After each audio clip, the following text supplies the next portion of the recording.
പരീക്ഷണാടിസ്ഥാനത്തിൽ പള്ളിവളപ്പിൽ നടത്തിയ കപ്പലണ്ടി കൃഷിക്ക് 100 മേനി വിളവ്.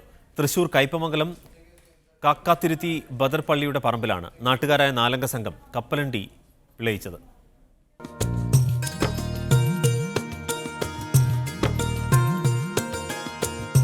കഴിഞ്ഞ ജനുവരിയിൽ കാടുപിടിച്ചു കിടന്നിരുന്ന പള്ളിപ്പറമ്പ് വൃത്തിയാക്കി.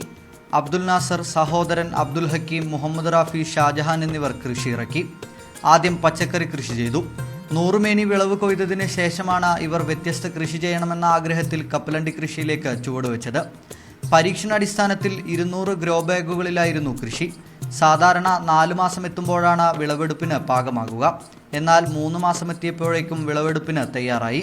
നമ്മൾ കടകളിൽ നിന്ന് വാങ്ങുന്ന കപ്പലണ്ടി അതിൽ ഏറ്റവും മൂപ്പുള്ള കപ്പലണ്ടി നട്ടാൽ തന്നെ മതി. വേറെ വിത്തൊന്നും അന്വേഷിച്ചാലും പോകേണ്ട കാര്യമില്ല. ഇത്തവണ നമ്മൾ പ്രതീക്ഷിച്ചതിലും ഈ മഴക്കാലത്ത് ഈ സീസൺ നമ്മൾ പേടിച്ചിരുന്നു. കാരണം മഴ വെള്ളം അധികം കെട്ടിയിരുന്നാലും കപ്പലണ്ടി കേടായി പോയിരുന്നു. പക്ഷേ അങ്ങനത്തെ കുഴപ്പമൊന്നും ഉണ്ടായിരുന്നില്ല. നല്ലൊരു വിളവെടുപ്പ് നമുക്ക് കിട്ടിയിട്ടുണ്ട്. എല്ലുപൊടിയും ആട്ടിൻ കാഷ്ടവുമായിരുന്നു വളം. ഡ്രിപ്പ് ഇറിഗേഷൻ വഴിയായിരുന്നു ജലസേചനം.